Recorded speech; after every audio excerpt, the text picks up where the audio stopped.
and welcome back to Library Time with Mrs. Poole. I am going to share a classic story with you. It is called Sylvester and the Magic Pebble. It is written and illustrated by William Steig, and it is a great story, so I hope you enjoy it. Are you ready? Here we go. Sylvester and the Magic Pebble. Sylvester Duncan lived with his mother and father at Acorn Road in Oatsdale.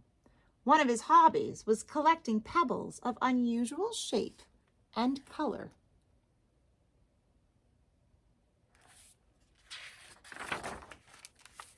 On a rainy Saturday during vacation, he found quite an extraordinary one.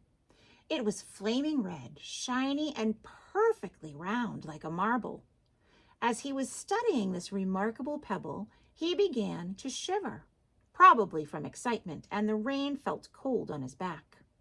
"I wish it would stop raining," he said.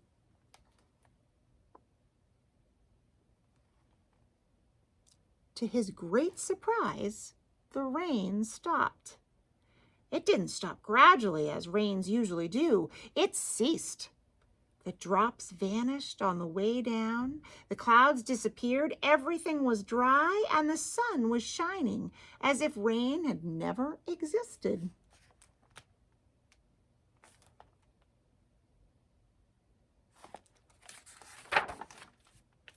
In all his young life, Sylvester had never had a wish gratified so quickly.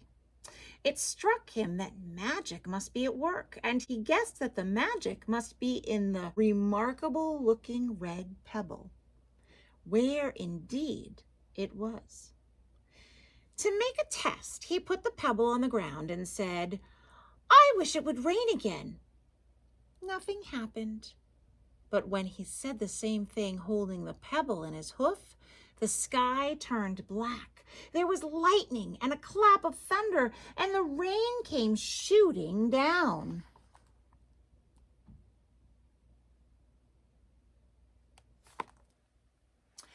"What a lucky day this is," thought Sylvester.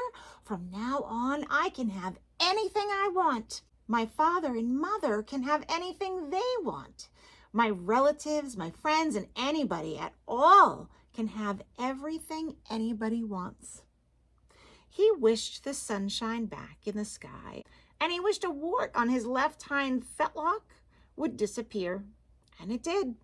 And he started home, eager to amaze his father and mother with his magic pebble. He could hardly wait to see their faces.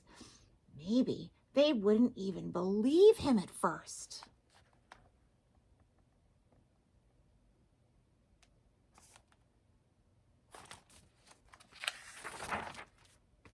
As he was crossing Strawberry Hill, thinking of some of the many, many things he could wish for, he was startled to see a mean, hungry lion looking right at him from behind some tall grass.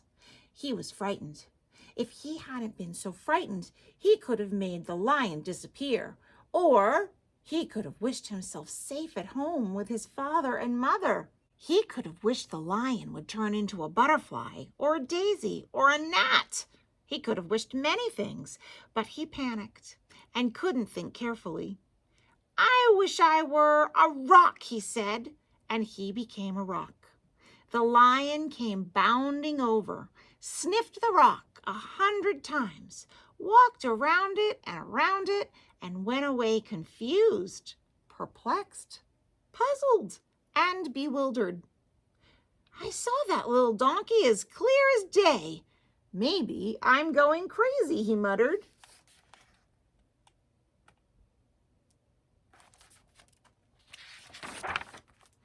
And there was Sylvester, a rock on Strawberry Hill, with a magic pebble lying right beside him on the ground, and he was unable to pick it up. "Oh, how I wish I were myself again," he thought, but nothing happened.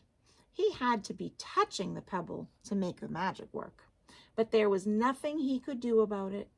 His thoughts began to race like mad. He was scared and worried. Being helpless, he felt hopeless.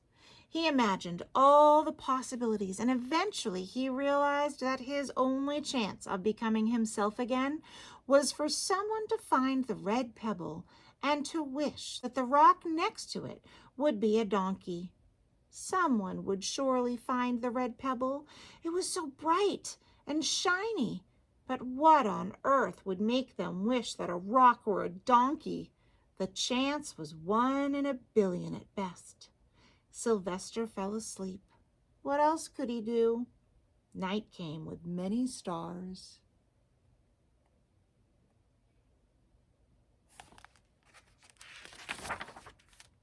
Meanwhile, back at home, Mr. and Mrs. Duncan paced the floor, frantic with worry.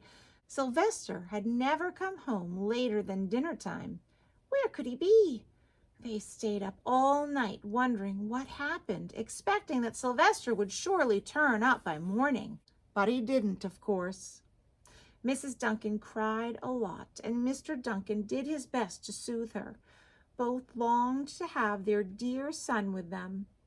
"I will never scold Sylvester again as long as I live," said Mrs. Duncan, "no matter what he does." At dawn, they went about inquiring of all of the neighbors.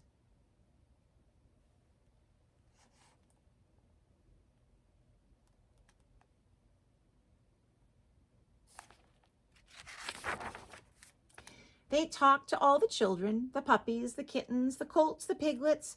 No one had seen Sylvester since the day before yesterday. They went to the police. The police could not find their child.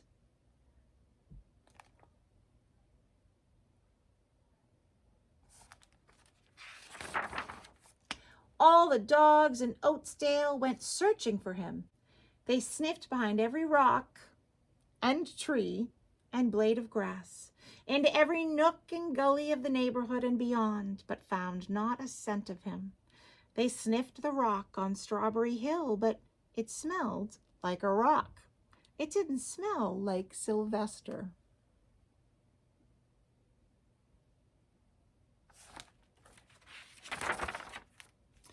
After a month of searching the same places over and over again and inquiring of the same animals over and over again, Mr. and Mrs. Duncan no longer knew what to do. They concluded that something dreadful must have happened and that they would probably never see their son again, though all the time he was less than a mile away. They tried their best to be happy, to go about their usual ways, but their usual ways included Sylvester, and they were always reminded of him. They were miserable. Life had no meaning for them anymore.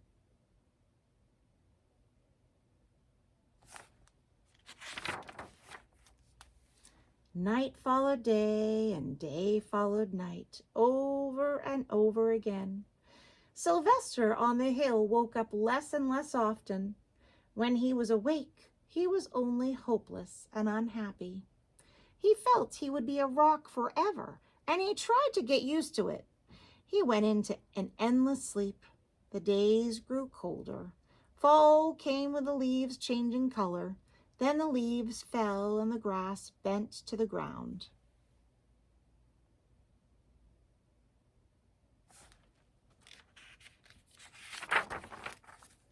Then it was winter. The winds blew this way and that. It snowed. Mostly the animals stayed indoors, living on the food they had stored. One day a wolf sat on the rock that was Sylvester and howled because he was hungry.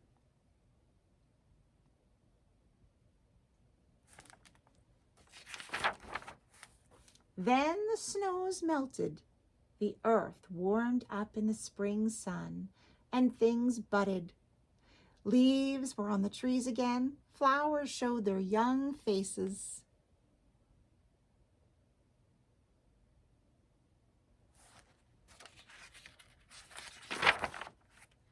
One day in May, Mr. Duncan insisted that his wife go with him on a picnic. "Let's cheer up," he said. "Let us try to live again and be happy, even though Sylvester, our angel, is no longer with us." They went to Strawberry Hill.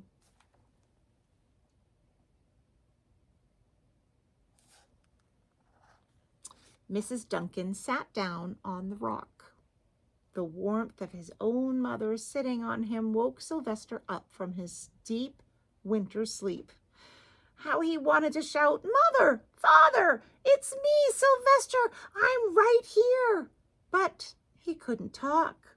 He had no voice. He was stone dumb.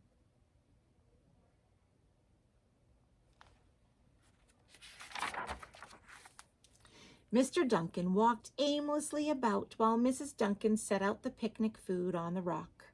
Alfalfa sandwiches, pickled oats, sassafras salad, timothy compote. Suddenly, Mr. Duncan saw the red pebble. "What a fantastic pebble!" he exclaimed. "Sylvester would have loved it for his collection."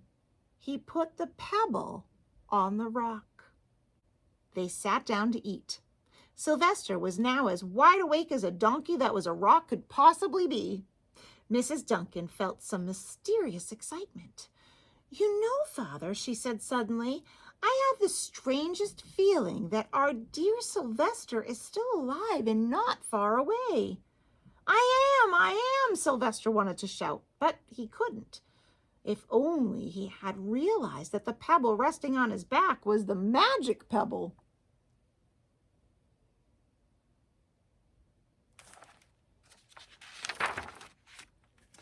"Oh, how I wish he was here with us on this lovely May day," said Mrs. Duncan. Mr. Duncan looked sadly at the ground. "Don't you wish it too, Father?" she said. He looked at her as if to say, "How can you ask such a question?" Mr. and Mrs. Duncan looked at each other with great sorrow. "I wish I were myself again. I wish I were my real self again," thought Sylvester. And in less than an instant, he was. You can imagine the scene that followed. The embraces, the kisses, the questions, the answers, the loving looks, and the fond exclamations.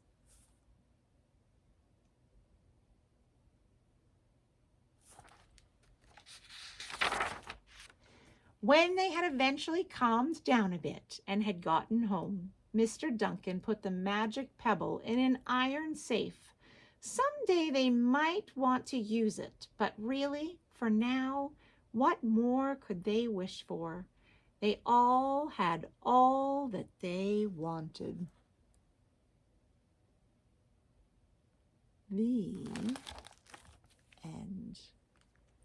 That is Sylvester and the Magic Pebble. What would you wish for if you had a magic pebble? That's a tough question. I think probably everything on that last page.